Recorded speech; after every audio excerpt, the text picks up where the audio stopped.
Okay, All right, we're moving back up to the agenda. Communication from the city manager. thank you, Mr. Mayor. So I left a copy of my PowerPoint slides for each of you, so if you want to take any notes or just look at that as I'm moving along.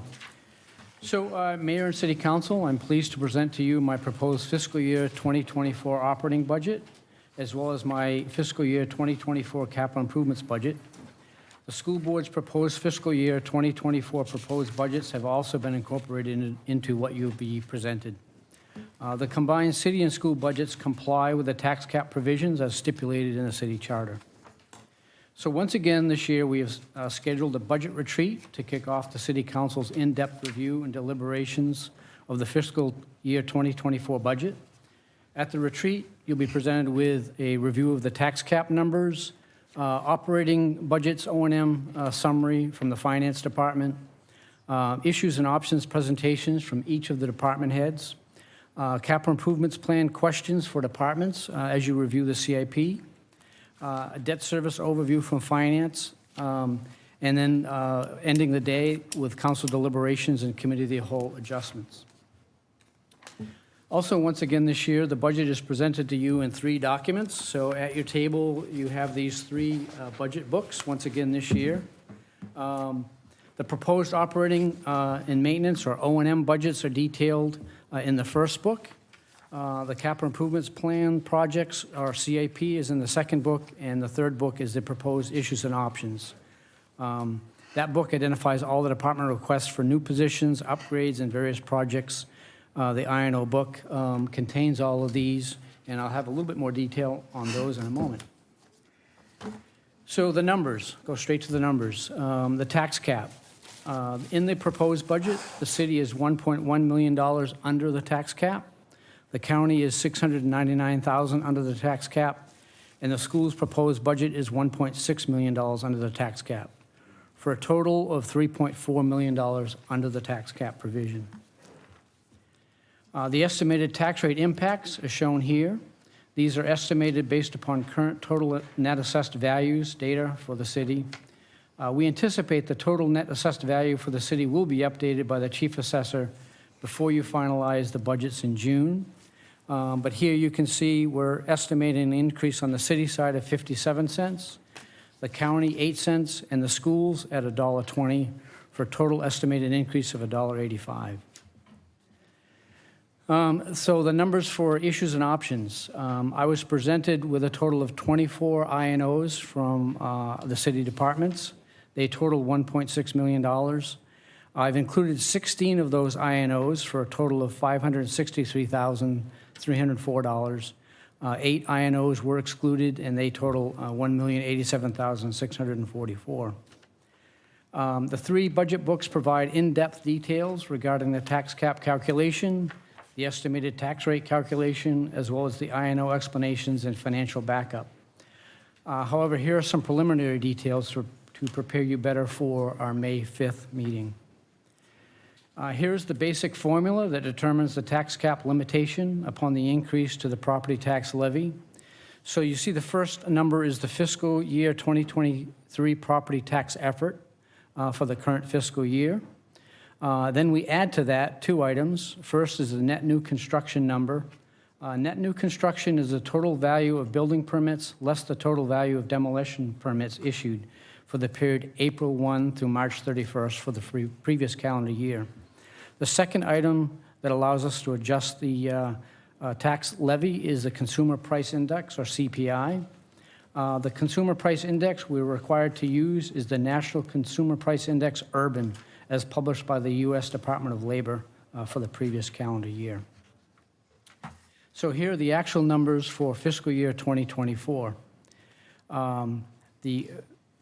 We have the FY23 tax effort of $71,460,117. The net new construction adjustment was $2,861,406, or 3.99%. And then the CPI was $5,716,809, which was 8%. So that gives us a grand total tax compliant a tax effort number of $80,038,333. So the tax cap compliant increase that's allowed based upon the tax cap calculation is $8,578,215, or a 12% increase. The breakdown of the allowed increases are as followed. So the city and county was allowed under the tax cap a $3.6 million increase, once again 12%. Schools, $4.9 million, 12%. So the total, once again, is $8,578,215. As already noted, the budget that I'm proposing is under the tax cap allowance by $3.4 million. So you can see here, once again, the city budget is $1.1 million below the cap. The county is $699,000, and the schools are $1.6 million below the cap. The breakdown of the estimated tax rate increases are as shown here. So you can see the current fiscal year tax rate is $25.28.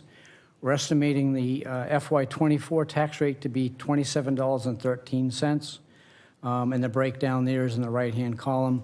I will note that we get the $1.20 on the school side based upon both the local school rate as well as the statewide education rate. In front of you, in the front of the I&O budget book, there's a complete summary of all the I&Os submitted by each department. The summary indicates whether I have included or excluded each of the individual I&Os in my proposed budget. This slide simply shows the I&Os that I have included in my proposed budget. A reminder of the purpose of the issues and options submissions. So once again this year, I limited department heads to a 2% or no more than 2% O&M budget increase, excluding salaries and benefits. I also, once again this year, required separate issues and options for any new, expanded, or reclassified positions. Even if those could be accommodated within the 2%, I required department heads, once again, to detail that in a separate I&O. So the department heads submit the I&Os for increases that exceed the 2%, as well as all new, expanded, and reclassified positions. So here's a summary of the results of the I&O process for fiscal year 2024 proposed budget. Once again, I received 24 I&Os totaling $1.6 million. I included 16 of those for a total of $563,304. I would just note that I deemed 6 of those that I included as required to maintain essential services, and those total $185,219. And once again, I excluded 8 I&Os for a total of $1,087,644. And then just to give you a little bit of insight, the I&Os that I determined were required to maintain essential services. The first was from IT, for Microsoft 365 licensing. The next 3 relate to the new DPW facility. So this is the first year that we're having to pay for the full cost of that facility. And then the last 2 are related to the water treatment plant. And once again, I deem these required to maintain essential services. So you'll see in the packet of slides that I gave you, the remaining slides give you summaries of appropriations and revenues for the May 5th budget retreat. So the first is an FY24 appropriations summary. The second is a general fund appropriation summary. The next one summarizes enterprise and special revenue appropriations. I've also given you some revenue. This one here is a CIP appropriation summary. And then I've given you some revenue data and pie charts. First is the city general fund, second is school revenues. So my proposed FY2024 proposed budget continues to maintain the city's sound fiscal health while maintaining our high level of city services without significant increases in property taxes. And I look forward to the city council's budget deliberative process. So, Mr. Mayor, that completes my presentation. Great, thank you.